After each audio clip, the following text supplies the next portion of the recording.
সুপ্রিয় দর্শক, নতুন একটি ভিডিওতে আপনাদের স্বাগতম। দর্শক, আমি এই মুহূর্তে আপনাদের সামনে কিছু কথা বলতে হাজির হয়েছি যেগুলো না বললেও নয় এবং অতি গুরুত্বপূর্ণ।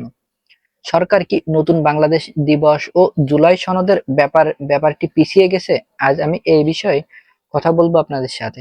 তো জুলাই আগস্টে ছাত্র আন্দোলনের মুখে পড়ে 5ই আগস্ট শেখ হাসিনা সরকারের পতনের পর অর্থাৎ 8ই আগস্ট একটি অন্তর্বর্তীকালীন সরকার গঠিত হয়। এরপর ঠিক ঠিক 1 বছর পূর্ণ হলো এবং গত সপ্তাহে একটি এর মাধ্যম দিয়ে 5ই আগস্ট জনগণ জনগণের এই দিবস 8ই আগস্টে নতুন বাংলাদেশ দিবস ঘোষণা করেছিলেন। কিন্তু এরপর সামাজিক ও যোগাযোগ মাধ্যমে ব্যাপক সমালোচনার মুখে পড়েন। অনেকেই ক্ষোভ প্রকাশ করেন এবং বিশেষ করে জুলাই আন্দোলনের নেতৃত্বে যারা ছিলেন তারা অনেকেই ফেসবুকে স্ট্যাটাস দিয়ে সমালোচনা করেন, যেমন তার হোসেন এবং সারজিৎ আলম, হাসনাত আব্দুল্লাহ। তারা তাদের নিজ দৃষ্টিভঙ্গি থেকে আলোচনা করেন। তারা নতুন বাংলাদেশ চায়, কিন্তু তাদের নিজস্ব নিজস্ব এবং পছন্দ সুবিধা জায়গা থেকে। কেউ বলে 5ই আগস্ট নতুন বাংলাদেশের দিবস ঘোষিত করা হোক, উচিত হবে। কেউ বলেন অন্যদিকে। আমি তাদের সঙ্গে একমত নই কোনোভাবেই। বাংলাদেশের বাঙালি, আমাদের এই দেশের 54 বছরের পুরনো। এখন এখন নতুন বাংলাদেশ বলার কোনো কিছু নেই। আমি আমার ভিডিওতে অনেকবারই এটা বলছি আপনাদের মাঝে। অবশেষে রবিবার অনুষ্ঠানে উপস্থিত উপদেষ্টা পরিষদের বৈঠকে সরকার তাদের পূর্ণ সিদ্ধান্ত থেকে সরে আসেন এবং প্রধান উপদেষ্টা প্রেস শফিকুল আলম একটি ফেসবুকের পোস্টে জানান যে 16ই জুলাই পালিত হবে শহীদ দিবস এবং 5ই আগস্ট হবে জনগণের দিবস এবং আগস্টের মাসে আর কোনো দিবস থাকবে না। সরকার শুধু নতুন বাংলাদেশের দিবস নয়, বরং আবু সাইদ দিবস থেকেও সরে এসেছেন। এদিকে আজ জাতীয় ঐক্য কমিশনের বৈঠকে বলছে, সেখানে ফজলে আলী রিয়াজ, তিনি জুলাই সনদে এবং সংস্কারে অন্যতম রূপান্তরিত ছিলেন। তার জন্য বক্তব্য কিছুটা হতাশ প্রকাশ করেছেন। তিনি বলছেন, আমরা স্বপ্ন দেখছি যে আবু সাইদ শহীদ দিবস আমরা সবাই মিলে জুলাই সনদে স্বাক্ষর করব, কিন্তু তা সম্ভব কতটা সম্ভবজনক হবে এখন এবং নির্ভুল হবে তা রাজনৈতিক দলগুলোর উপর নির্ভর করছে। আজ তিনি 29শে জুনের 16ই জুলাই সনদ ঘোষণা করতে চেয়েছিলেন, কিন্তু বাস্তবতা এমন কিছু বলছে।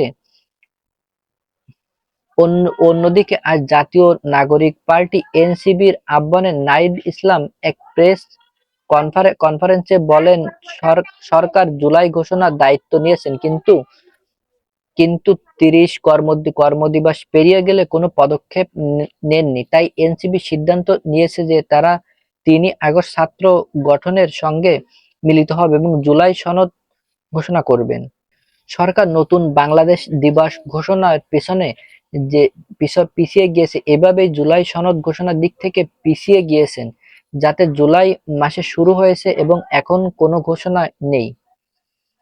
অন্য আরেকটি বিষয় হলো, সরকার কেন এত পিছিয়ে যাচ্ছে? শফিকুল আলম বলেন, আগস্টের কোনো প্রোগ্রাম থাকবে না কেন? আমরা ভেবেছিলাম বাংলাদেশ বদলে গেছে, কিন্তু এখনো সহিংসতা অপকর্ম চলে আসছে। গত বৃহস্পতিবার কুমিল্লা মুরাদনগরের ধর্ষণের ঘটনাটি, গতকাল পটুয়াখালী এক নারীর অপহরণের ঘটনা ঘটেছিলেন মুরাদনগরে। এই ঘটনাটি আমরা সবাই তীব্র নিন্দা প্রতিবাদ জানাই। দেশের যেসব বিভিন্ন কর্মীরা এবং রাষ্ট্রীয় পরিষদে রয়েছে, 1 বছর পেছিয়ে গেলে অবস্থান বদলে যাবে। আর যারা জুলাই আগস্টের আন্দোলনের সঙ্গে, তারা আজও প্রশ্ন তুলছে। এমনকি বৈষম্য বিরোধী ছাত্র আন্দোলনের মুখপত্র উর্মি ফাতেমা এক ফেসবুক স্ট্যাটাসে জুলাই আন্দোলনের বাস্তবতা উন্মোচন করছে। এরকম নানা রকমের সরকারের উপর চাপ বেড়ে চলছে এবং সেনাবাহিনী উপস্থিতিতে মানুষের একসময় অস্তিত্ব সরিয়ে গেলে তারপর থেকে প্রশ্ন উঠছে, দেশের মানুষ দেখছে সেনাবাহিনী চুপচাপভাবে দর্শকের ভূমিকা পালন করছে এবং প্রতিক্রিয়ায় তারা কি বুঝতে পারছেন এবং সেটি আমরা এখনো বুঝতে পারছি না। আমরা এক সরকারকে সরিয়ে আরেক সরকারের ক্ষমতা এনেছি, কিন্তু ফলাফল কি? প্রশ্ন উঠছে, কিভাবে এই সরকারের চাপে সমালোচনা কয়েকজনের রাজনৈতিক ব্যক্তির দিক থেকে গঠিত হয়।